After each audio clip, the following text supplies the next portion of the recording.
Shut up and eat your garbage.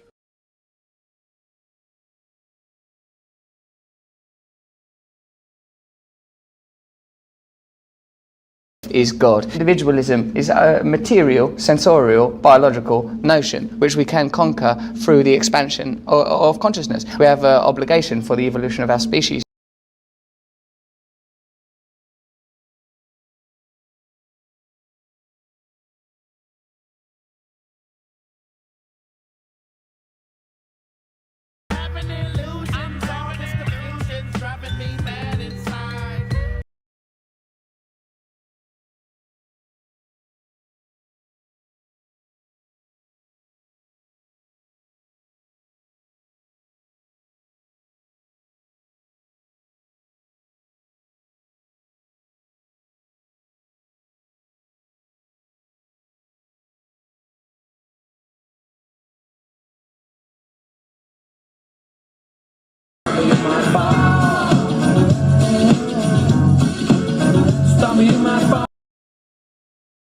How the whole thing went down, literally.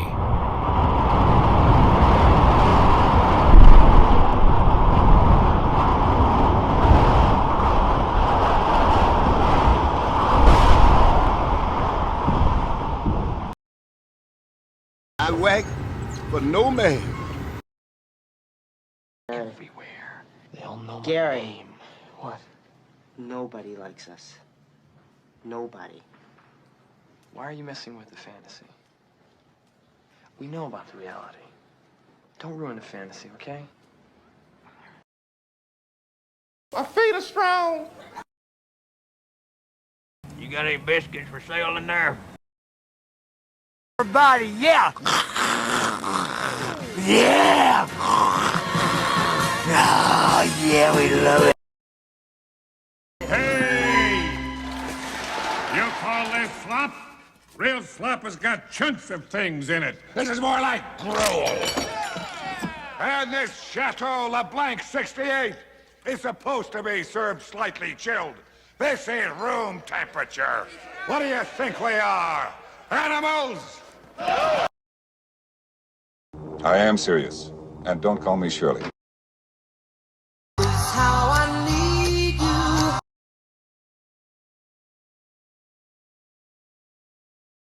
What it is, Big Mama? My mama didn't raise no dummies. I duck a rap.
Familiar with the writer of the story.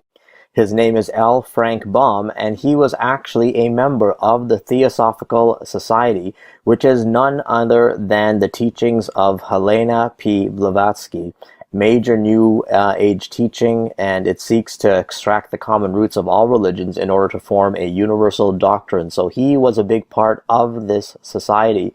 And, you know, as we look at this article and see the details as to what he speaks of, there's again a picture of Helena P. Blavatsky, the founder basically of the Theosophical Society, and you'll see that Frank Baum himself really, in his opinion, received divine inspiration, as he would say, for this particular story.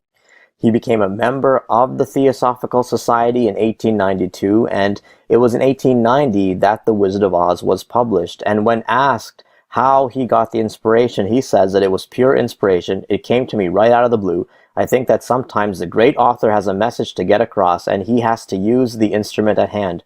I happen to be that medium, and I believe the magic key was given to me to open the doors to sympathy and understanding, joy, peace, and happiness. So that was by Frank Baum himself, the author of the book. And I got to tell you, this great author that he speaks of is not the author of the Bible, the Holy Spirit, Yahweh, Abba Father. It was definitely the other guy, the God of this world, Satan. All right, so interestingly enough, the Wizard of Oz is much appreciated within the Theosophical Society. So, you can see right there that, if the Theosophical Society appreciates this writing, then definitely it is occultic in nature. So, as we keep going in this article to the second page, we'll get more information about the origins of the original story of the Wizard of Oz. And here's a quick refresher. It says the film follows a 12-year-old farm girl, Dorothy Gale, who lives on a Kansas farm with her Auntie Em and Uncle Henry, but dreams of a better place somewhere over the rainbow. After being struck unconscious during a tornado by a window, which has come to lose its frame, Dorothy dreams that she and her dog Toto and the farmhouse are transported to the magical land of Oz. There, the Good Witch of the North advises Dorothy to follow the yellow brick road to the Emerald City and meet the Wizard of Oz, who can return her to Kansas. During her journey, she meets a scarecrow, a tin man, and a cowardly lion who join her, hoping to receive what they lack themselves, which is a brain, a heart, and courage, respectively. All of this is done while also trying to avoid the Wicked Witch of the West and her attempt to get her sister's ruby slippers from Dorothy. As we keep going, it says basically that said above, the entire story of the Wizard of Oz is an allegorical tale of the soul's path to illumination, the yellow brick road. So in Buddhism, an important part of theosophical teaching, the same concept is referred to as the golden path. So you can already see the basically pagan religion already coming here into this story. Okay, then we see Dorothy's then brought to Oz by a giant cyclone spiraling upward, representing the cycles of karma, the cycles of error, and lessons learned. It also represents the theosophical belief in reincarnation, the round of physical births and deaths of a soul until it is fit to become divine. It is also interesting to note that the Yellow Brick Road of Oz begins as an outwardly expanding spiral. So the occult symbolism, the spiral represents the evolving of self, the soul ascending from matter into the spirit world. So major occult symbolism right off the get-go in The Wizard of Oz. In the original, she starts from the beginning of the spiral. And of course, there's more information given on the spiral there. I will leave links to all the articles and information that I show so that you can look into it for yourself. Then before undertaking her journey, Dorothy is given the silver shoes, which represent the silver cord of the mystery schools.